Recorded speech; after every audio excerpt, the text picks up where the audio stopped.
ఎన్నికలంటే కేవలం అంకెలు, గెలుపోటములు మాత్రమే కాదు. అది ప్రజల గొంతుక, వాళ్ళ ఆకాంక్షలు, వాళ్ల తీర్పు. మనమిప్పుడు అనంతపురం అర్బన్ నియోజకవర్గంలోకి లోతుగా తొంగిచూద్దాం. డేటాను ఉపయోగించి ప్రతి ఓటు వెనుక ఉన్న కథేంటో తెలుసుకుందాం. ఇది రాజకీయ విశ్లేషణ కాదు, ఇది ఒక వ్యవస్థ పనితీరుపై మన పరిశీలన. ఈ విశ్లేషణలో మనం 6 భాగాలుగా ముందుకు వెళ్దాం.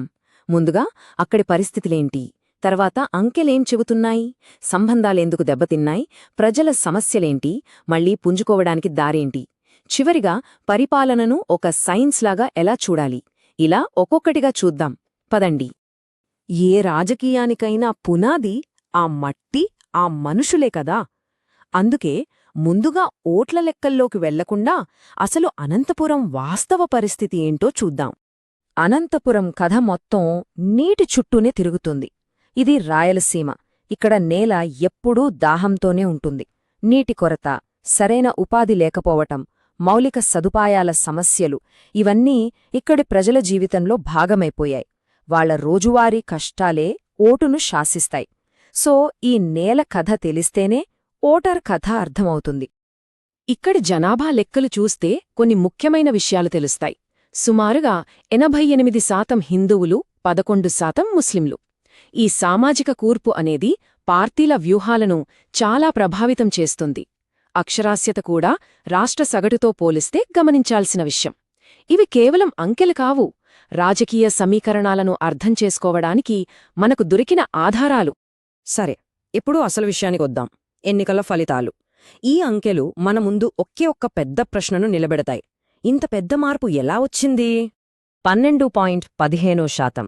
ఇది 2024 ఎన్నికల ఫలితం. ఇది కేవలమొక అంకె కాదు, టీడీపీ అభ్యర్థి సాధించిన గెలుపు ఎంత బలమైనదో చెప్పే సంఖ్య. ఇది చాలా స్పష్టమైన తీర్పు. ఇక్కడే అసలు కథ మొత్తముంది. చూడండి, అధికారంలో ఉన్న వైఎస్సార్సీపీ ఓటు షేర్ 11.4% పడిపోయింది. అదే సమయంలో టీడీపీకి ఏకంగా 18.5% పెరిగింది. ఇది మామూలు మార్పు కాదు, ఓటర్ల ఆలోచనలో వచ్చిన ఒక పెను మార్పు. ఈ టేబుల్ చూస్తే మార్పు ఎంత పెద్దదో మనకు స్పష్టంగా అర్థమవుతుంది. 2019లో వైఎస్సార్సీపీ 17% పైగా మార్జిన్తో గెలిచింది. కాని 5 ఏళ్లలో అంటే 2024లో 12% పైగా తేడాతో ఓడిపోయింది. గెలుపు కాస్త ఓటమిగా, అది ఇంత పెద్ద తేడాతో ఎలా మారింది? దీని వెనుక కారణాలేంటో ఇప్పుడు లోతుగా చూద్దాం. సమస్య మూలాల్లోకి వెళ్తున్నామిప్పుడు. ఈ ఓటమికి కారణం ఒకరిద్దరు వ్యక్తులు కాదు, మొత్తం వ్యవస్థలో ఉన్న కొన్ని లోపాలు. ఆ వ్యవస్థాగత వైఫల్యాలేంటో చూద్దాం పదండి. ఈ ఫలితానికి ప్రధానంగా 4 కారణాలున్నాయి. 1. బలమైన ప్రభుత్వ వ్యతిరేకత. 2. పార్టీలో ఐక్యత లేకపోవడం, క్యాడర్ దూరమవ్వడం. 3. ప్రతిపక్షం చాలా పక్కాగా, ఐక్యంగా పనిచేయడం. 4. స్థానికంగా పరిష్కారం కాని పరిపాలన సమస్యలు. ఈ 4 కలిసి ఈ ఫలితాన్ని నిర్దేశించాయి. క్షేత్రస్థాయిలో పనిచేసే కార్యకర్తల ఫీలింగేంటంటే, మమ్మల్ని తేలిగ్గా తీసుకున్నారు. ఈ ఒక్క మాట చాలు పార్టీ పునాదులు ఎంత బలహీనపడ్డాయో అర్థం చేసుకోడానికి. స్వంత క్యాడర్నే పట్టించుకోకపోవడం, గ్రూపు రాజకీయాలు ఇవన్నీ కలిసి ఎలక్షన్ మెషీనరీని దెబ్బతీశాయి. పరిపాలన అంటే ప్రజలకు గౌరవాన్నివ్వడం, వాళ్ల మాట వినడం, వాళ్ల సమస్యలకు స్పందించడం. ఎప్పుడైతే వ్యవస్థలు ఈ పనిచేయడంలో విఫలమవుతాయో అప్పుడు ఆ నమ్మకం, ఆ హామీ దెబ్బతింటుంది.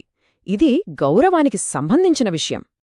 సరే, ఇప్పుడు ప్రజల అసంతృప్తి ఎక్కడ ఎక్కువగా ఉంది, ఏ సమస్యలు వాళ్ళను తీవ్రంగా ఇబ్బంది పెట్టాయి, ఏ వర్గాలు ప్రభుత్వానికి దూరమయ్యాయి, దీన్ని మనం ఒక గ్రీవెన్స్ హీట్ మ్యాప్ లాగా చూద్దాం.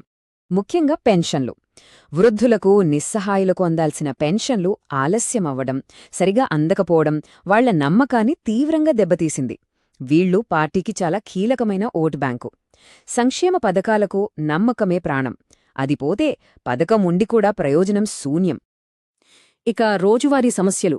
తాగడానికి నీళ్లు లేకపోవటం, గుంతల రోడ్లు, పారిశుద్ధ్యం సరిగా లేకపోవటం, ఇలాంటి సమస్యలు ఏళ్ల తరబడి పరిష్కారం కాకపోవటంతో ప్రజల్లో విసుగు పెరిగింది. ఇది ప్రభుత్వ నిర్లక్ష్యానికి నిదర్శనంగా మారింది. ఇది కేవలం అభివృద్ధి సమస్యే కాదు, సామాజిక సమీకరణాలు కూడా మారాయి. కొన్ని కీలక సామాజిక వర్గాల్లో తమను ప్రభుత్వం పట్టించుకోవడం లేదు, పథకాల్లో, నాయకత్వంలో పక్కన పెడుతున్నారనే భావన బలపడింది. ఇదే అదనుగా ప్రతిపక్షం వాళ్లని చేరదీసింది. ఫలితంగా ఓట్లు చేజారిపోయాయి. సరే, సమస్యలను విశ్లేషించాం. ఇప్పుడు పరిష్కారమేంటి? ఓటమి నుంచి పాఠాలు నేర్చుకుని ప్రజలతో మళ్లీ కనెక్ట్ అవ్వడమెలా? ఇది పుంజుకోవడానికి ఒక డేటా ఆధారిత బ్లూప్రింట్. ప్రజలు ప్రధానంగా కోరుకున్నవి మూడే: 1 ఉద్యోగాలు, 2 నీళ్లు, 3 సరిగ్గా అందే సంక్షేమం. అందుకే ఈ 3 రంగాలపై వెంటనే దృష్టిపెట్టాలి. మాటలు కాదు, చేతలు కావాలి. అందుకే ఈ 3 ప్రాధాన్యత ప్రాజెక్టులు. ఇక్కడ అందరికీ ఒకే మందు పని చెయ్యదు. ఏ వర్గమైతే దూరమయ్యిందో వాళ్లతో మళ్లీ బంధమేర్పరచుకోవడానికి ప్రత్యేకమైన ప్రణాళికలు కావాలి. యువతకు ఉద్యోగాలు, మహిళలకు స్వయం సహాయక సంఘాలు, ఎస్సీ ఎస్టీలకు ప్రత్యేక శ్రద్ధ, ఇలా ప్రతి ఒక్కరి అవసరాలను అర్థం చేసుకుని స్పందించాలి. అనంతపురం నుంచి మనం నేర్చుకున్న పాఠాలు కేవలం ఈ ఒక్క నియోజకవర్గానికే కాదు. అసలు సమర్థవంతమైన పరిపాలన అంటే ఏంటి, ప్రజల నమ్మకాన్ని ఎలా నిర్మించాలి, దీని వెనుక ఉన్న సైన్స్ ఏంటో ఇప్పుడు చూద్దాం. ఇతర చోట్ల గెలిచిన వాళ్లను చూస్తే మనకు 2 విషయాలు స్పష్టంగా తెలుస్తాయి. 1, ప్రజలతో నిరంతరం టచ్లో ఉండాలి. 2, మాటలు చెప్పడం కాదు, స్థానికంగా చిన్నవైనా సరే కొన్ని పనులు చేసి చూపించాలి. ప్రజలు తమ నాయకుడు తమ మధ్య అందుబాటులో ఉండాలని కోరుకుంటారు. ఈ డిజిటల్ యుగంలో కమ్యూనికేషన్ చాలా సులభం. కాని దానితో పాటే ఒక పెద్ద బాధ్యత కూడా వస్తుంది. ప్రజల వ్యక్తిగత సమాచారాన్ని ఉపయోగించేటప్పుడు వాళ్ల స్పష్టమైన అనుమతి తీసుకోవడం చాలా అవసరం. దాన్ని ఎంతో జాగ్రత్తగా వాడాలి. ఇది చట్టపరంగానే కాదు, నైతికంగా కూడా చాలా ముఖ్యం. కాబట్టి మనల్ని మనం వేసుకోవాల్సిన ప్రశ్నొకటుంది: రాజకీయాల భవిష్యత్తు కేవలం వాదనలు గెలవడం మీద ఆధారపడి ఉందా, లేక ఇచ్చిన హామీలను నిలబెట్టుకునే వ్యవస్థలను నిర్మించడం మీద ఆధారపడి ఉందా? మీరు కూడా ప్రజలకు దగ్గరగా ఉండే నాయకులుగా ఎదగాలని, మీ నియోజకవర్గాన్ని అభివృద్ధి పథంలో నడిపించాలని అనుకుంటే blueprintstrategies.ai సంప్రదించండి. mgr@blueprintstrategies.ai ఈమెయిల్ చేయండి లేదా 08042041602 కాల్ చేయండి. Purpose beyond politics.